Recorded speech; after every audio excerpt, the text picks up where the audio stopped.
and welcome to the next episode in NABOB's program, How to Buy a Commercial Broadcast Station. We are joined today with one of the industry's leading commercial broadcast engineers, and it's my pleasure to have an opportunity to discuss with him the issue that one needs to be aware of if one is planning to buy a radio or television station. So it's my pleasure to introduce John Mathews. John, welcome. Thank you. And thanks for And John, why don't you begin by telling us a little bit about yourself, where you grew up, where you went to school, those kinds of things. Grew up in Birmingham, Alabama. I went to the University of Alabama at Birmingham for a limited engagement. We'll just leave it at that.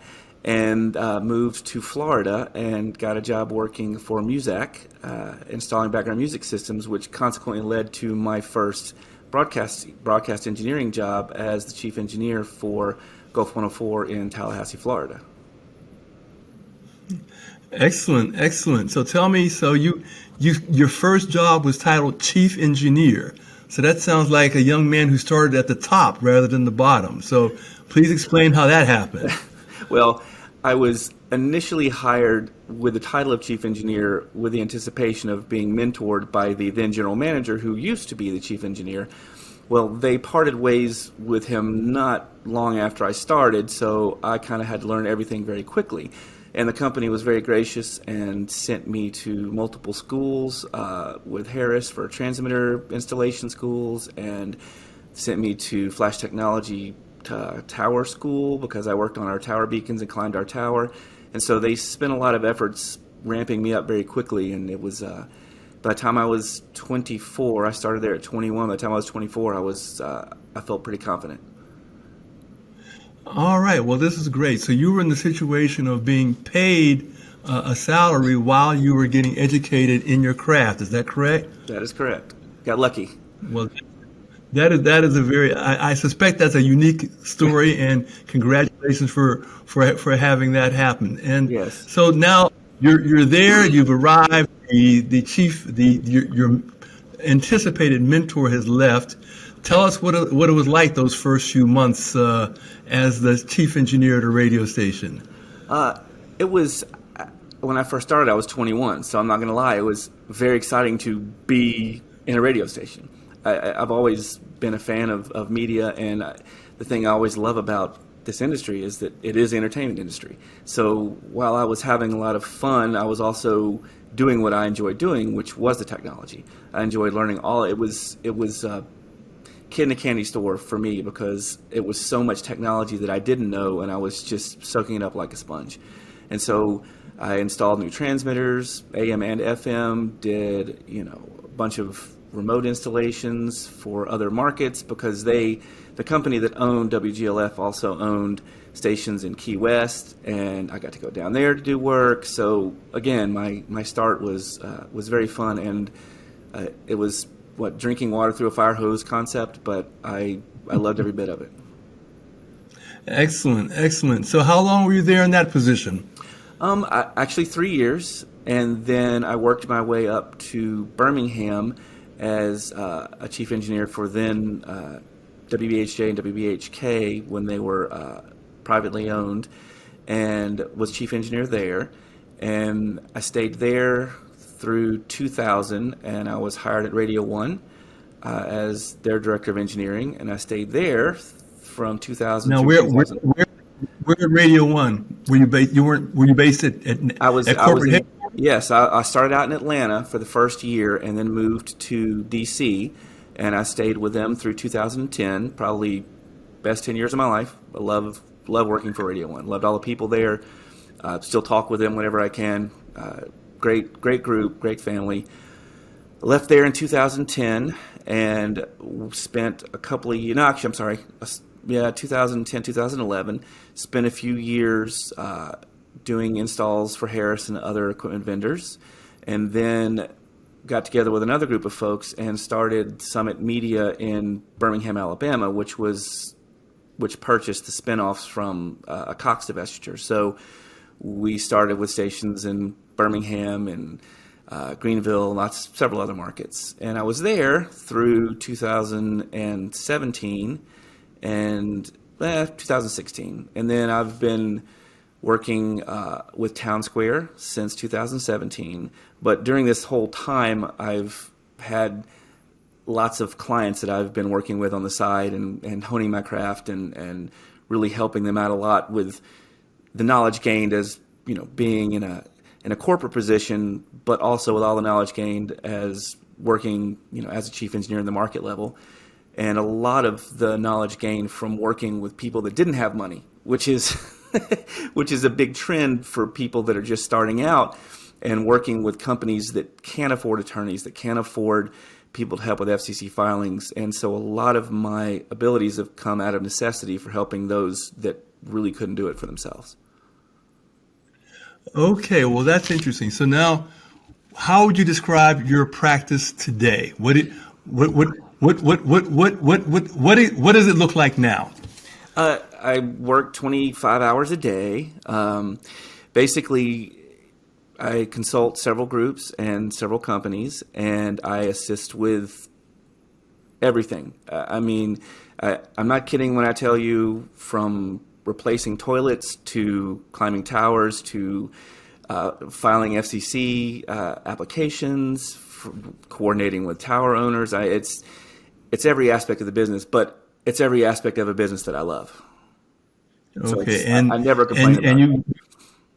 And you said you work with a variety of companies, and I know some of those companies include some NABOB members. Is that correct? Yes.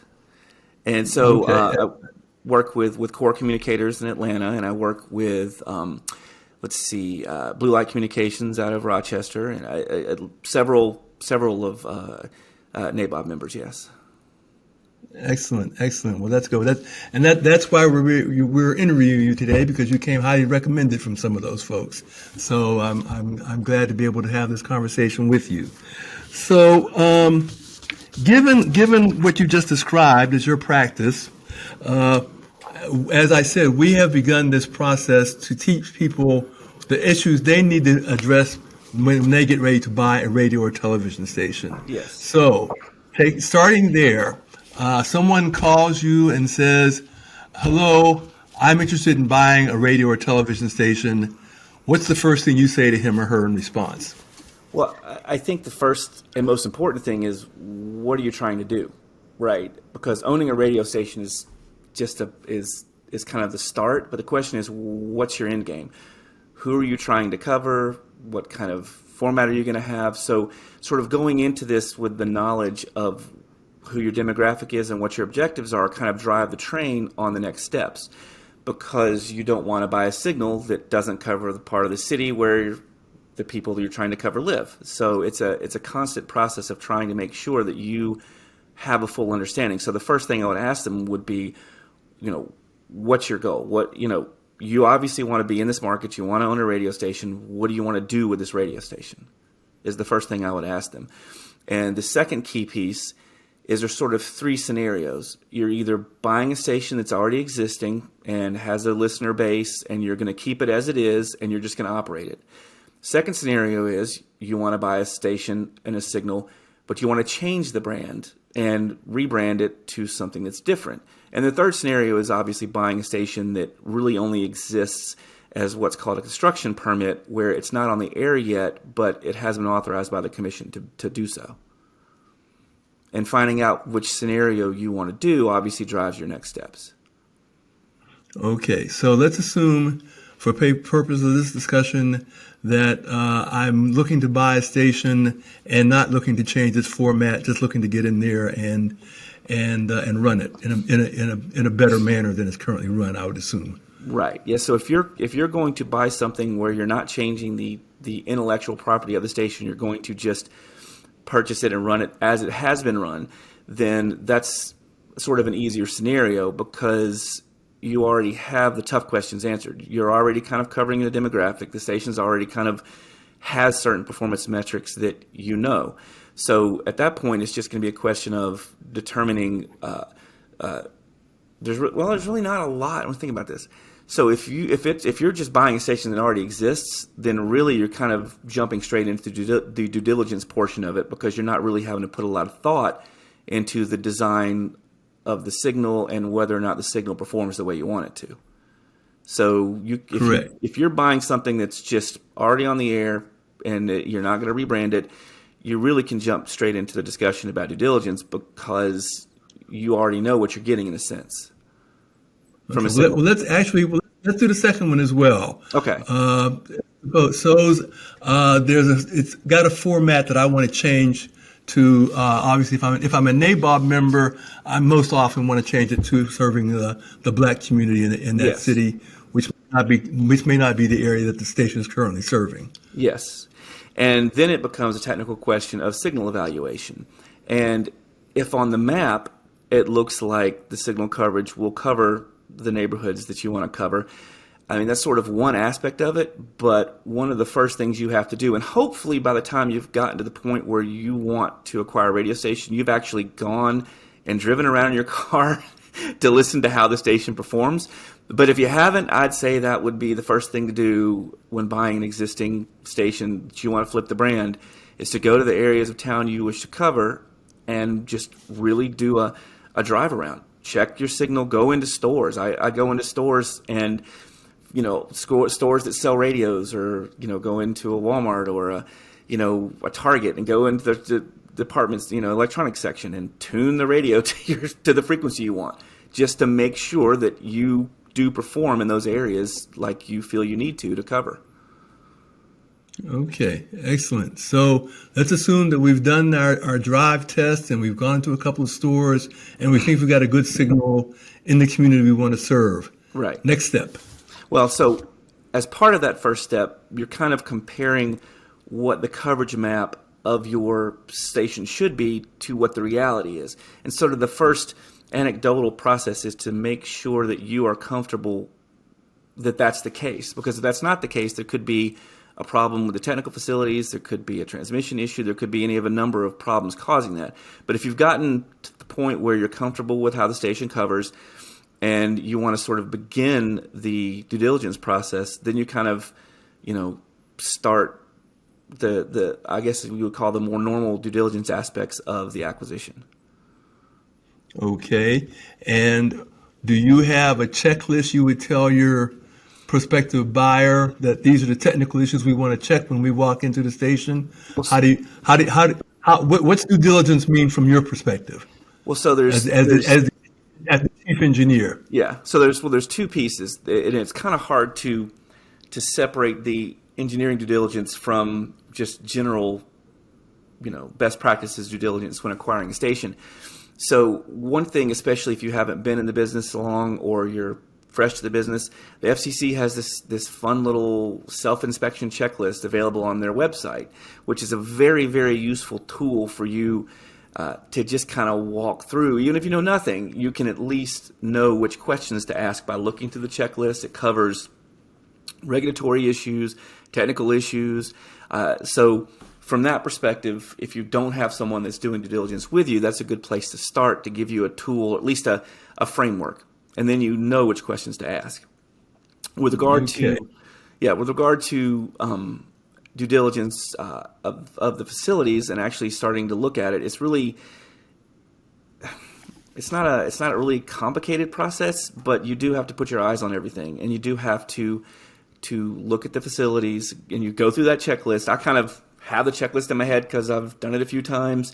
But if you don't have it in your head, you can review the checklist, and it's things like, regulatory compliance issues like EAS, emergency alert system logs, tower lighting issues, public filing related to quarterly issues and with political. And there's a lot of regulatory issues that you have to make sure have been being done. And if they haven't been, then you can rest assured that as a licensee, when you acquire the station, you better start doing them, because when it comes time to license renewal, you'll get a little bit of a pass if it hasn't been done before your acquisition, but post that, it's 100% on you to get done. Okay. All right. So let's assume that the buyer is interested in the station, and they ask you to do an on-site inspection. Yes. What's that process like?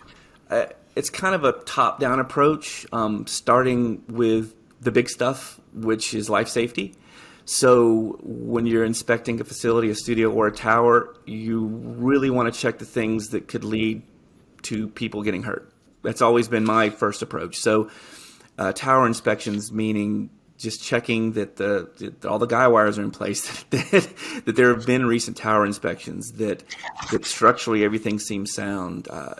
In studio facilities, it's smoke alarm systems, it's smoke detectors, it's making sure that the most important asset you have, which is your people, are going to be protected. And then moving on from there, it's a site inspection of really just kind of going through and checking out all the equipment. Now, typically before a site inspection, there's a list of equipment that would be included in the APA, and the asset purchase agreement. So it would be focusing on that list, that provided list, checking out the shape that it's in, making sure that it's all there, and doing the same thing at the tower site, and checking the age of the equipment, again, making sure that it's working and it meets the requirements that you have for your operation. Now, just on the site inspection part, is that usually a non-event, or have you had situations where you've encountered some serious issues at the site inspection site? Yes, I've encountered many issues from wildlife issues to towers that were just about to fall over. I mean, it runs the gamut, and especially in smaller markets. Tell me, when you say a wildlife issue, what does that mean? Well, any engineer that sees this or watches this will understand what I'm saying. You will encounter, for some reason, I don't know what it is, but animals love broadcast facilities, and they love finding places they shouldn't be and then being there. So it can be squirrels, it can be snakes, raccoons. If there's a way to get in there, they'll do it. And it's so you, in doing due diligence and doing these inspections, you can come across things that need to be addressed in advance. Buildings that aren't properly secured, that actually have animals that just live in there regularly. I mean, that's just their home. I mean, there's things that need to be addressed, and then all those things kind of vet themselves out during the site inspection. So okay, so in addition to wild, what other kinds of serious issues have you encountered in inspection? You mentioned the tower issues. Tower issues. Yeah. Life safety is a big concern for me. Life safety issues, and towers that have had damaged or missing guy lines, towers that were leaning precariously, towers where the owners hadn't been to the site in years. And so those are big catch items, big things that you want to follow up on. And so the one thing I wanted to add, the sort of the difference in the due diligence process from major broadcasters to, and I'm not saying that you have different concerns, but when you're a major company and you're acquiring 30 properties, in 30 markets, and your primary goal is basically acquisition of the license. Most big broadcasters come in with their own equipment and a lot of their own studio systems after the fact, and having a damaged tower or a broken piece of equipment is not going to break the deal, because that's not their focus. Their focus is license acquisition and being able to get into these markets and perform. But when you're just getting into the business and you're acquiring a radio station, that's very, very important for you, because the last thing you want to do is get into a station and then realize that you have to invest a whole lot more money just to maintain basic operations. So catching these things up front during the due diligence process is very critical. And at the end of the day, it is still a used car. It doesn't matter what market it is, how big it is, it's still a used car. And there are some things that you are going to have to just accept and deal with as you move forward, and things will break and you'll have to fix them. But at least needs to be able to drive off the lot safely and get you where you need to go. Okay, excellent. That's a great analogy. Thank you. I appreciate that. So you've done the site inspection. The buyer is comfortable that there are no major headaches, and they go forward with the transaction. They sign the asset purchase agreement, and They have filed an assignment of license application with the FCC. The FCC approves the assignment of license application, and now the parties are ready to close. Is it time for a second inspection on your part before the closing? I would say in most scenarios, it's not something that I have done, but I'd say for smaller purchases and for single station acquisitions in medium-sized markets, it's not always a bad idea just to go in and check to make sure everything is there. But ultimately, if you walk in on day one and there's a obvious piece of equipment missing from the asset listing in the APA, it's not a difficult issue. I've never had a problem getting that resolved. That's just not something that has ever really showed its face, because once you get to that point, you're probably getting all the equipment that is listed there. The concern is that you think you're getting something that you overlooked that wasn't listed in the APA. And that kind of goes back to our previous process, is just making sure that everything that you know you need is included in that list during the initial inspections. Okay, well, I did hear of one horror story about when they got down to closing and they came in for the final inspection, there were a number of items that were no longer technical pieces of equipment that were no longer available. So it sounds like you may not have experienced that, but you probably heard some of those stories as well. Oh yes, I've heard of them, but again, I'm always kind of focused on mitigation, right? And so while the scenario does present itself, there's a path for you as the purchaser to remedy that. They can either replace it new or give you the equipment back because it was part of the actual purchase agreement. So that being said, I think it has happened, but I think if it does happen, I think that your comfort level with being able to resolve it, as long as it's properly listed in the agreement, I think you'll be able to get that handled.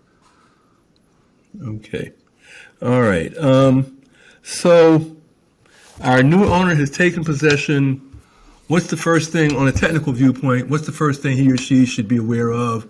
I'm sure there are filings that they need to do and some other things that need to happen once they've taken possession.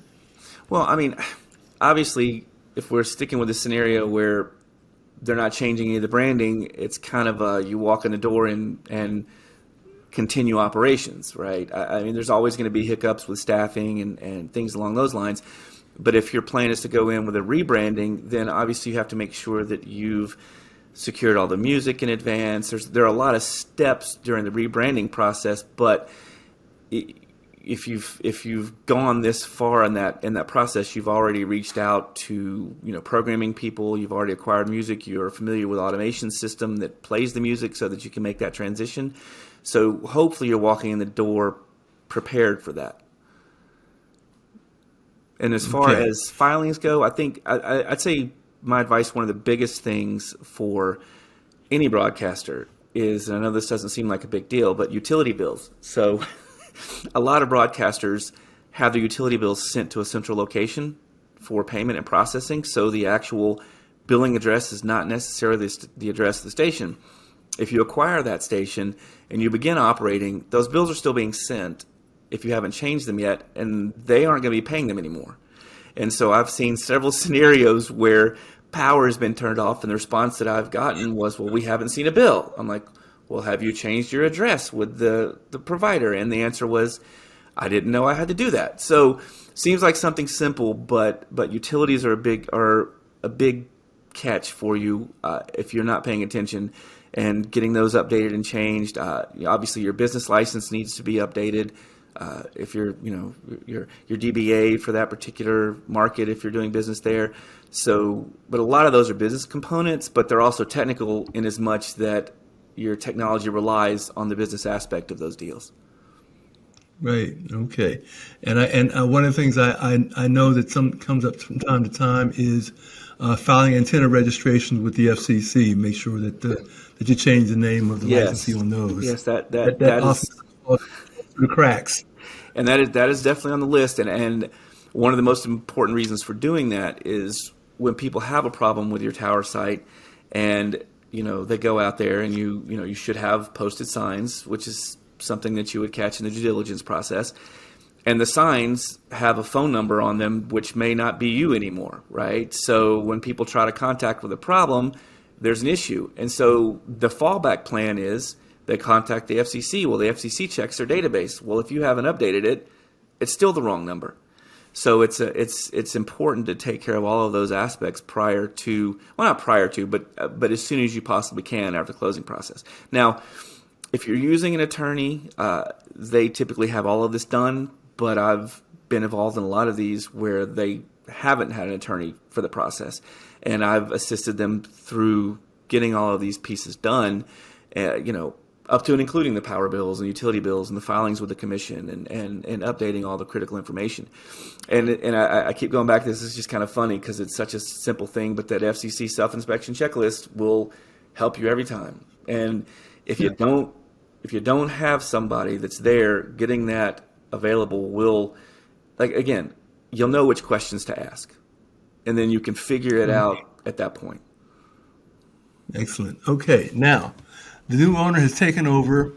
He or she is a small operator, as you said. You've dealt with a number of small operators who have one or only a handful of stations, and often those owners don't have the resources to hire a full-time chief engineer. And I assume that's where you step in.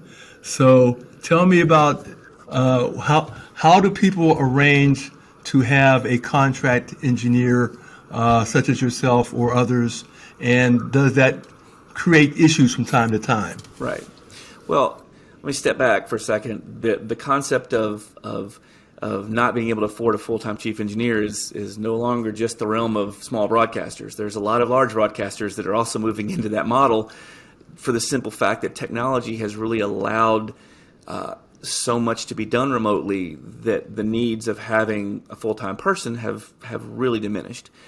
That being said, you still have to have someone with a general knowledge of your transmitter facility, of your studios, to kind of keep the lights on, per se, and really keep the transmission facilities, because that's one thing that no matter how much technology, how far it gets, you'll still have a transmitter and you'll still have to have someone that can maintain that.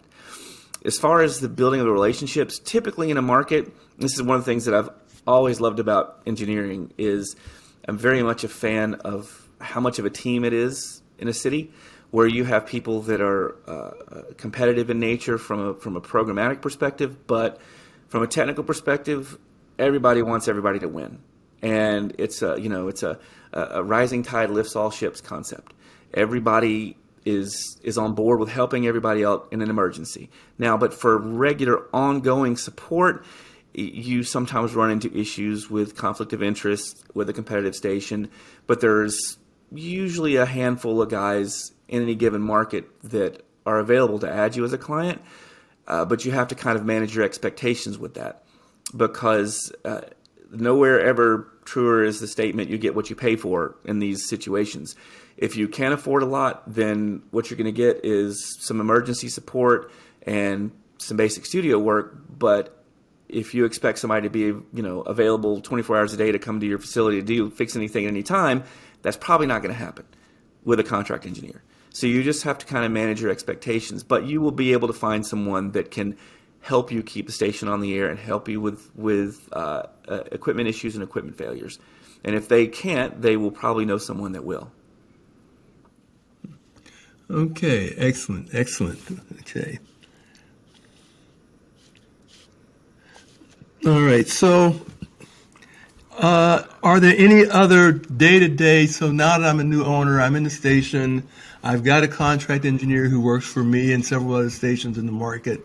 Are there any day-to-day technical issues that I should anticipate having to deal with? Is there anything I can do in advance to prepare myself for dealing with those ongoing technical issues on a regular basis? Right. Well, you can kind of put those things into a few different categories. And so you say technical, but I'm thinking more along the lines of just general operational. And you've got regulatory issues that are, I call day-to-day, which they can be day-to-day, but things like your quarterly issues and reports, filing whenever you run any political, you have to do filings. There's a regulatory component to running a radio station that someone needs to stay on top of that.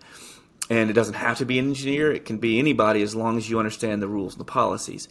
Then there's sort of the day-to-day break-fix stuff. You should anticipate for things to break, but what's important is to have a plan in place to deal with things when they break. Having good people on your staff that have any technical understanding at all is very helpful. If you have someone that that has a general knowledge of audio, and they may not be an engineer necessarily, but they can help you out in a pinch with an individual piece of equipment that fails. The other sort of day-to-day thing falls in the maintenance issue. You're going to have maintenance issues at your tower sites. You're going to have things like mowing the grass, and if you've acquired land, you have to make sure that those relationships are in place and that you make sure that those are maintained and that you keep that stuff done. But day to day, it's mostly going to be break-fix type things and dealing with those. And with older equipment, obviously that's going to happen more often. And I've seen broadcasters go in with their first foray into broadcasting and spend a lot of money on building new studios and new facilities, and then a year down the road, they haven't increased their top line at all. They're right where they started, and they're, not doing well. Not through no fault of their own, just because they picked the wrong format or the wrong brand dynamics. There any of a number of issues. But one thing I always try to recommend about somebody going in is, you got to walk before you can run. So use the equipment that you get when you acquire a station. Have fun with it, but expect to spend a little bit of money to fix things that break, but don't throw the bank at improving your studios and your transmitter sites, because the consumers aren't going to necessarily know the difference out of the gate. So what you need to focus on is building your brand and getting, if you already have a brand, then cutting expenses and fixing what you came in to fix. And then once you've established that you can be successful, that's the time to start upgrading your facilities and spending the money that you want. And you'll also find out that you have more money to spend at that point. You'll be able to get even better equipment than you would have been able to get in the beginning. So it works out better that way. All right. And there's one area that is strictly the engineers area that the FCC has had a lot of activity in recently, the emergency alert system. You got to do those monthly tests and all those things. Yep. Give us, if you would, if you're a licensee, what do you need to know about the EAS system when you come in as a licensee? So typically, if you've got a properly maintained emergency alert system, which is basically it's a system, it's basically an appliance that monitors various sources for emergency alerts and then generates alerts, weekly alerts and monthly alerts. The properly configured system is doing that all automatically, and it's logging itself internally. So your only responsibility in an ideal scenario is to check that box at least once a month and then document that you've received tests and you've sent tests properly, both weekly tests and monthly tests. And if that's working correctly, then, again, your course of action is just to maintain that. If you notice in a given month that you haven't sent tests or haven't received tests, then you have to mitigate that very quickly in order to maintain compliance. Okay, excellent. All right, I think that covers it. Is there anything that I haven't mentioned that you want to add in as a final word to our would-be station purchaser? Well, I guess three general pieces of advice, I guess.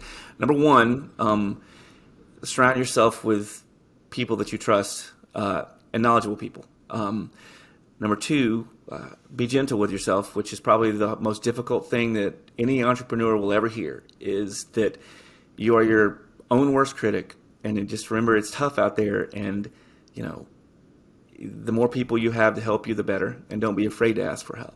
And the last one is just please have fun, because if you're not having fun doing this, then you shouldn't be doing it, because this is on my worst day, I'm still having fun doing this job.